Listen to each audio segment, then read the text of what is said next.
그래서 나가는 겁니다. 1969년 7월 20일은 아주 역사적인 그런 날로 기억하고 있습니다. 여러분 그날 어떤 일이 있었는지 혹시 생각이 납니까? 다시 말씀드릴까요? 1969년 7월 20일.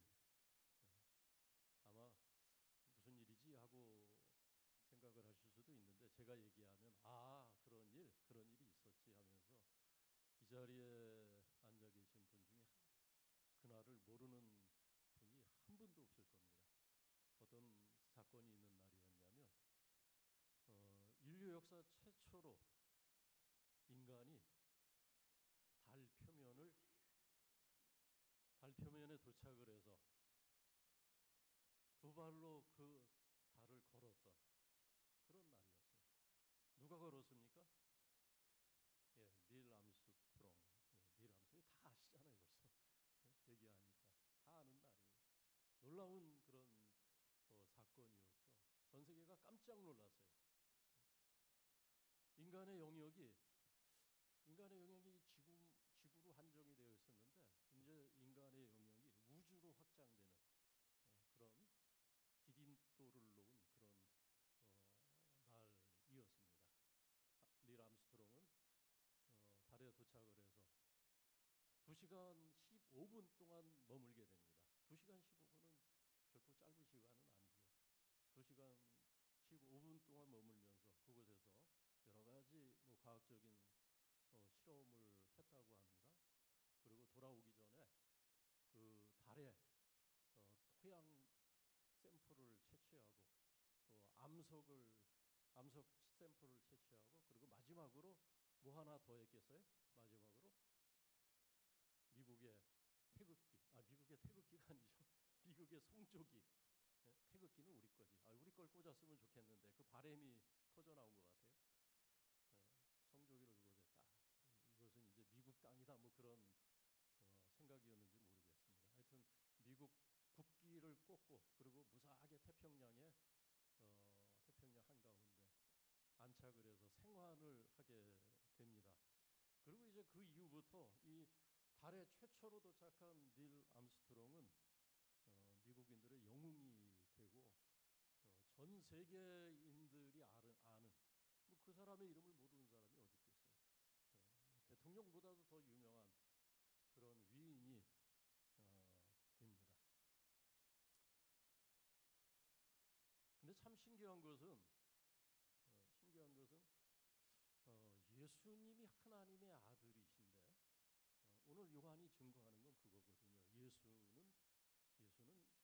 평범한 사람이 아니라는 거예요. 그분은 탁월해도 너무 탁월한 분이라는 거예요. 특별해도 너무나 특별하신 분이라는 겁니다.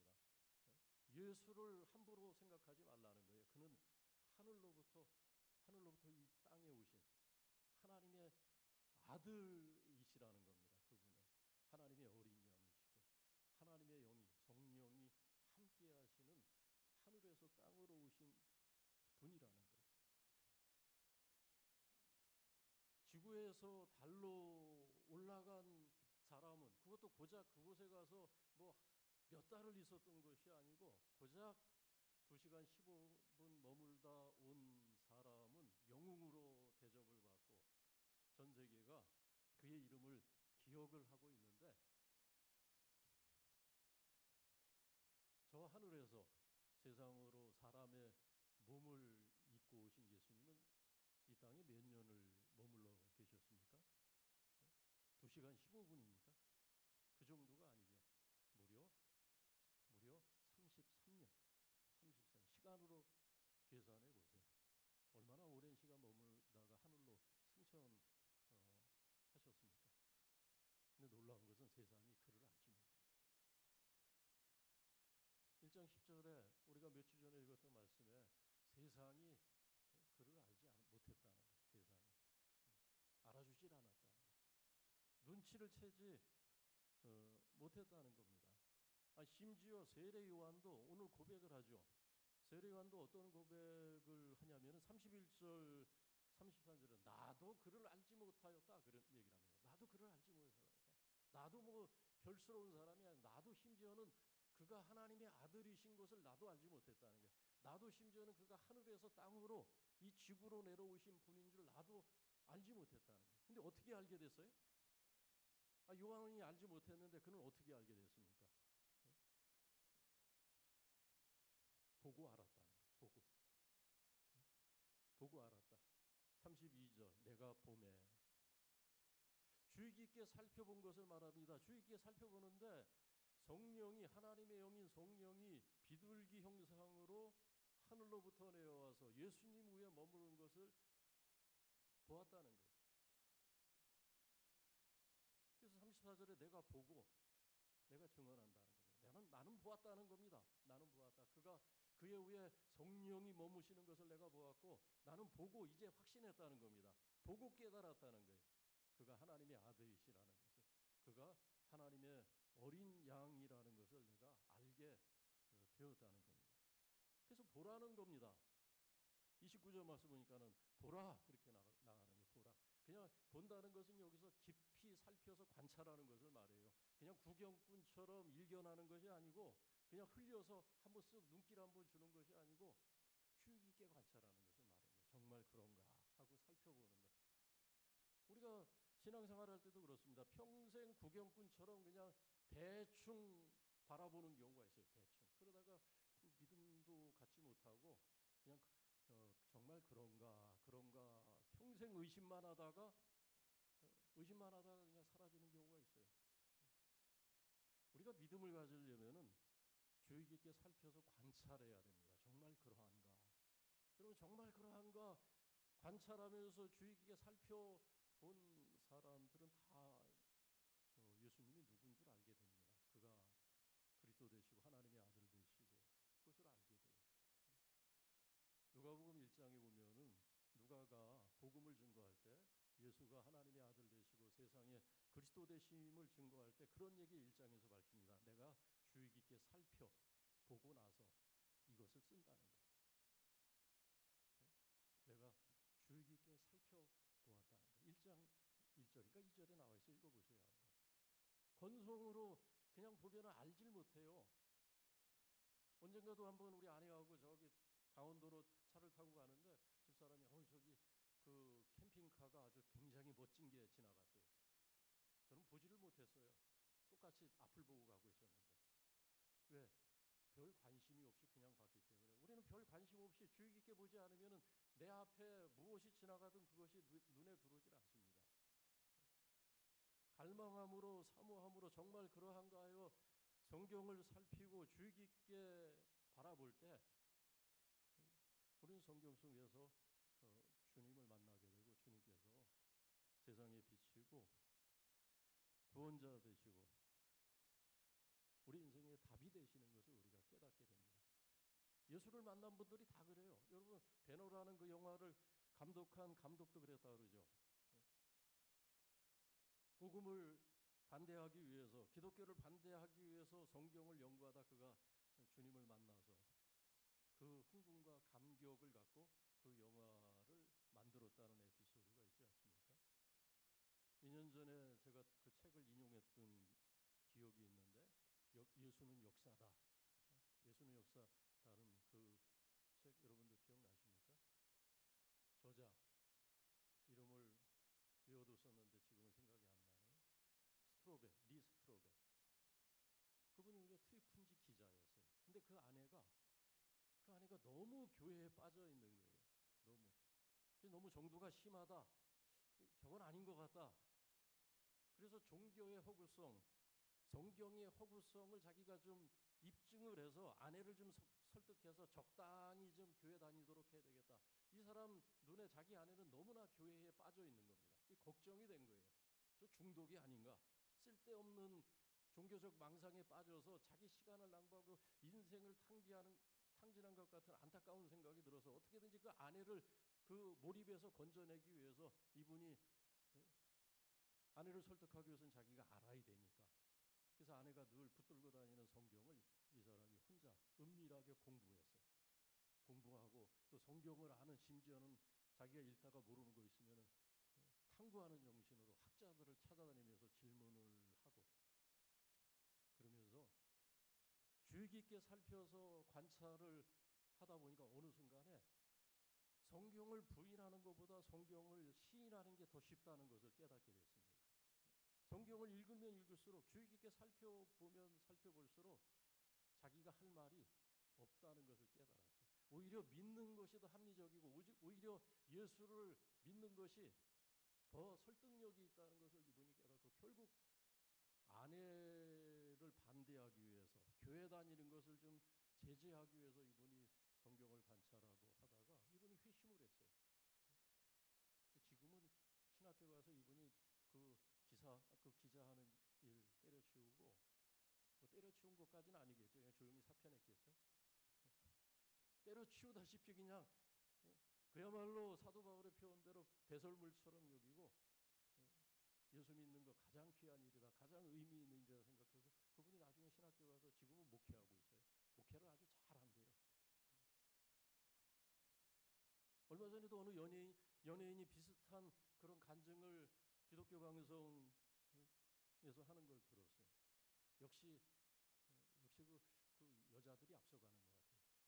그 연예인도 자기 아내가 교회에 열심히 다니고 매일 새벽기도 나가는 것이 못마땅해서 도대체 저 여자가 새벽마다 교회 가서 뭐 하나 궁금해서 쫓아가서 뒤에 앉아서 목사가 무슨 소리 하나 성경이 무슨 얘기 하나 주의 깊게 살펴보다가 이분이 은혜를 받았어요. 성령의 감동을 받았어요. 그래서 결국 아내를 쫓아서 교회 다니고 지금은 방송에 나와서 그 간증을 하더라고요. 뭐 그런 분들이 많습니다. 주의 깊게 보면 관찰하면 건성으로 구경꾼처럼 예배하고 구경꾼처럼 교회를 들락이면 여러분 아무리 많은 시간을 투자해도 변화가 없어요. 여러분 변화가 안 되지 않습니까? 변화가 안 돼요. 그런 분들은. 그러나 1시간 예배를 드리고 1년을 교회를 출입해도 성경이 정말 그런가요? 상고한다는 게 뭐예요? 베레아 사람들이 성경을 상고했다 그러지 않습니까? 상고는 메디테이션, 그거는 깊게 생각하는 것을 말합니다. 깊게 관찰하는 것을 말하는 겁니다. 그러면 예수를 알게 돼요. 세례 요한도 몰랐어요. 그도 그렇게 광야에서 기도를 하고 광야에서 많은 시간을 보내면서 있었지만은 예수님을 그도 처음엔 몰랐다는 거예요. 그런데 보고 알았다는 겁니다. 보고. 세례 요한이 예수님을 주의 깊게 보고 증언하는 것이 있습니다. 그 문제는 뭐냐면 예수가 도대체 누구냐? 세례 요한은 세 가지로 우리에게 예수 그리스도를 소개합니다. 첫째, 그분은 하나님의 어린 양이라는 겁니다. 그리고 하나님의 어린 양일 뿐만 아니라 동시에 34절 말씀 보니까 또한 하나님의 아들이라는 거예요. 아들 되신 분이라는 겁니다. 성령이 그와 함께 하시는 하나님의 아들로 예수 그리스도를 우리에게 소개하고 있습니다. 어린 양 하면 여러분 떠오르는 게 뭐가 있습니까? 우리는 어린 양 하면은 별다른 감흥이 없을 수 있는데 이스라엘 사람들에게는 어린 양 하면은 두 가지 사건이 먼저 떠오릅니다. 두 가지가 먼저 떠오르. 하나는 뭐겠어요?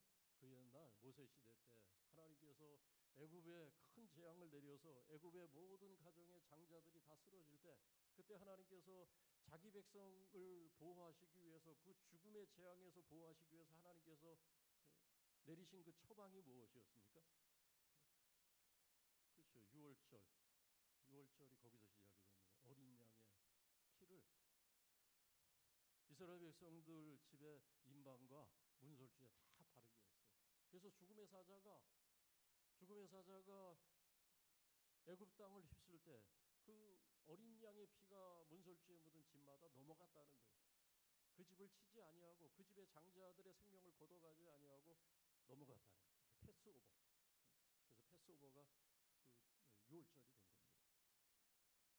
그 집에 누가 있든지 그 집의 식구가 몇이든지 그 집에 혹시 여러분 애굽의 어떤 사람들이 이스라엘 백성들이 섬기는 하나님이 참 하나님이라고 그렇게 생각을 하고 지금까지 나타난 9가지 그 재앙을 보고 야 이스라엘이 성경 하나님이 자기 백성을 철저하게 지키시는구나. 그 하나님이 참 하나님이구나 생각을 하고 그 밤에 이스라엘 백성들 집에 머물기를 원해서 함께 했다면 어땠겠어요? 그 가정이 보호를 받았을까요? 아니면 이스라엘 백성이 아니기 때문에 그 장자를 치셨을까요? 어땠을 것 같아요? 이스라엘 백성이 아니에요. 근데 믿음을 갖고 어린 양의 피가 묻은 그 집에 머물러 있었다면 그 애굽 백성 또는 다른 민족의 백성이 그 재앙을 피할 수 있었을까요? 없었을까요? 성경에 나와 있는 얘기는 아니에요. 근데 한번 그냥 상상을 해보세요. 당연히 있겠죠. 그죠? 이스라엘 백성이기 때문에 그날 구원을 받은 것이 아닙니다. 믿음으로 하나님께서 시키신 대로 하나님께서 처방을 내리신 대로 순종하는 마음으로 어린 양의 피를 문설주에 바른 그 집만을 하나님께서 치지 않으셨어요. 그러니까 이방인이라도 설사 애굽 백성이라도 잡족이라도 믿음으로 자기 집에 문설주에 어린 양의 피를 바르거나 또는 그 피가 묻어있는 집에 머물기를 원했다면 그 가정은 구원을 받았을 겁니다. 그래서 나중에 출애굽을 할 때 이스라엘 백성들이 출애굽을 할 때 그 중에 이스라엘 백성만 있었던 게 아니죠. 누가 있었습니까? 성경을 보면 누가 있었어요? 이 정도는 알아주셔야 되는데 누가 섞여 있었어요? 잡족이 섞여 있었어요. 성경에 잡족이 잡다한 족속이 거기 섞여 있었어요. 이스라엘 백성만 출애굽한 것이 아니에요. 민족은 다르지만 인종은 다르지만 이스라엘 하나님의 구원을 받기를 사모했던 사람들이 그 유월절 그 밤에 구원을 받았고 생명을 보존받았고 그리고 그 은혜를 알고 이스라엘 백성들과 함께 떠난 애굽을 떠난 여러 여타의 민족들 가운데 구원받은 백성이 그 가운데 섞여 있었다는 거예요. 그 사건이 먼저 이 어린 양과 관계된 사건입니다. 그리고 또 하나는 이스라엘 백성들이 하나님의 백성이지만 저들이 하나님의 명령을 어기고 죄에 빠질 때가 한두 번이 아니었습니다. 하나님께서 죄 백성이 죄짓고 범죄할 때마다 치시고 징계를 내시면 저들이 살아남을 수가 없어요. 온전할 수가 없습니다. 그냥 온 백성이 다 전과자가 되고 온 백성이 다 주홍빛보다 더 붉은 죄 때문에 고생하고 근심하고 그렇게 우울한 삶을 살아갈 수밖에 없습니다. 하나님께서 내리신 또 하나의 처방이 있었죠. 그들의 죄를 용서해 주시는 거예요. 1년에 한 번씩. 어떤 방법으로 용서해 주셨습니까? 속죄제라는 의식을 통해서 대제사장이 대속죄일에 어린 양의 피를 가지고 그 피를 제단에 뿌리면서 하나님 앞에 죄 용서의 기도를 드리면 하나님이 그걸 들어주셨어요. 그래서 죄를 다 사해 주신 거예요. 죄 용서의 의미가 있습니다. 어린 양의 피는.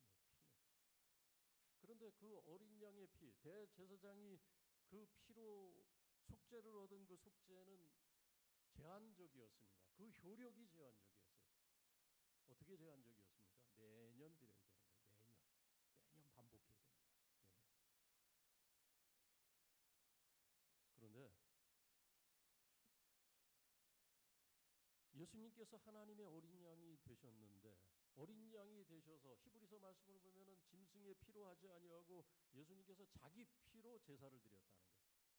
대제사장이 제사를 할 때는 양의 피로 짐승의 피로 하나님 앞에 나갔는데 히브리서는 예수님의 그 십자가를 어떻게 해석했냐면은 그가 자기 피를 흘려 제사를 드렸는데 어떤 제사를 드렸느냐?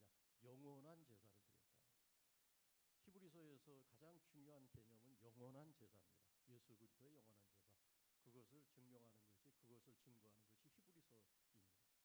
영원한 제사를 드렸다. 영원한 제사를 드렸다는 것은 뭐냐면 이제 더 이상 반복하지 않아도 된다는 거예요. 딱 한 번 예수님께서 드린 그 딱 한 번의 십자가에서의 그 피 흘리심 그것으로 충분했다는 겁니다.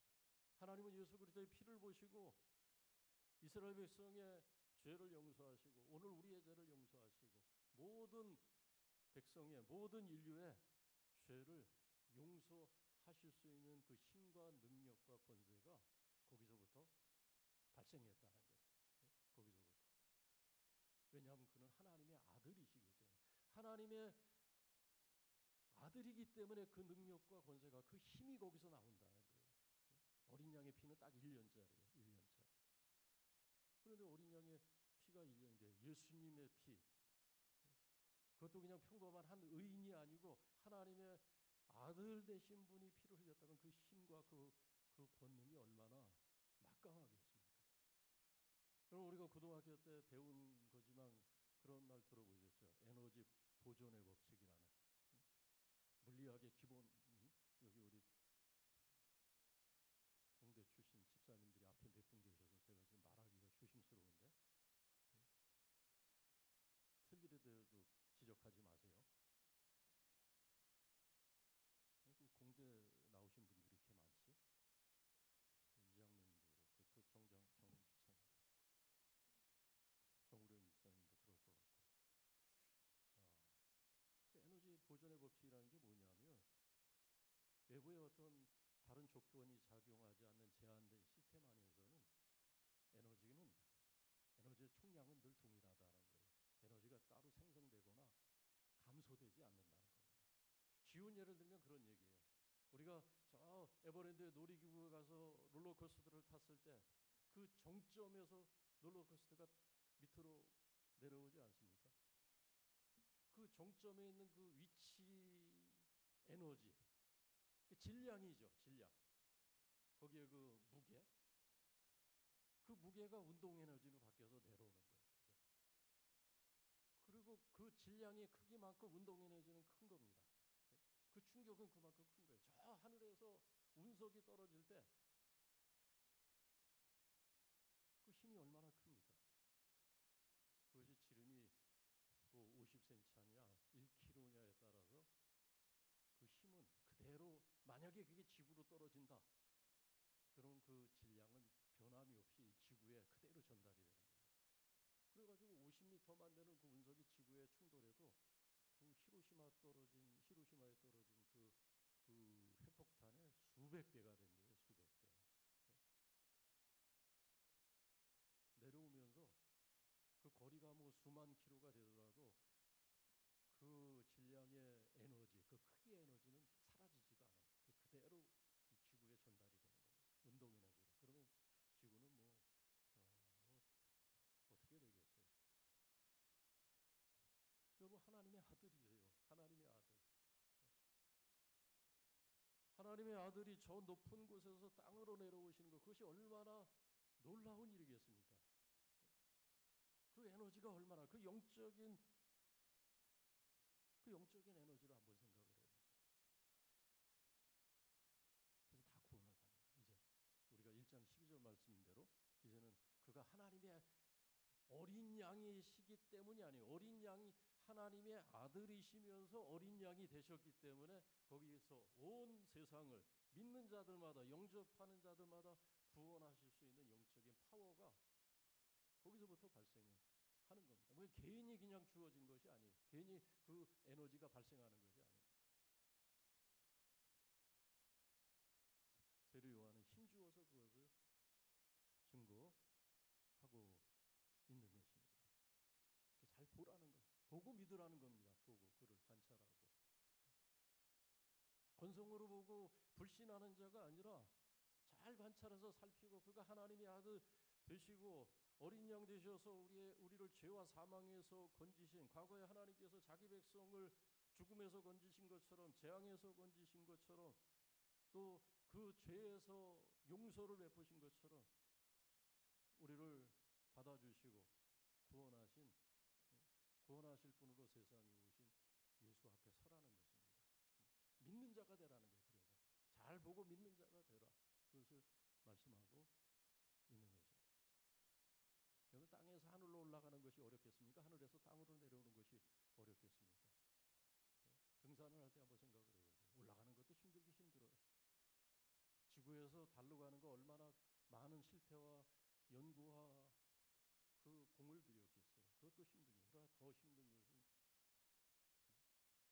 내려오는 겁니다. 등산할 때도 그래요. 사고는 늘 내려올 때 나요. 내려오는 게 더 어렵고 내려오는 게 더 큰 희생입니다. 제가 특전사령부에서 강화를 할 때도 올라가는 건 쉬워요.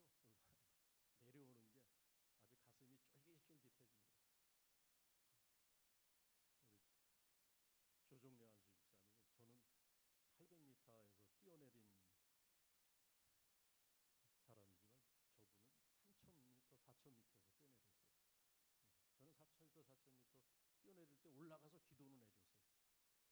그 비행기 타고 올라가서 안전하게 거기 올라가서 기도하면서 야 여기서 안 떼길 참 다행이다. 내려오는 게 힘들어요. 내려오는 게 아주 보통 일이 아닙니다. 예수님께서 여러분들 기억하시기 바랍니다. 예수님께서 하늘에서 땅으로 강화하신 분입니다. 그 힘이 얼마나 크겠어요. 우리가 그냥 단순한 과학적인 원리로 또 생각을 해보세요.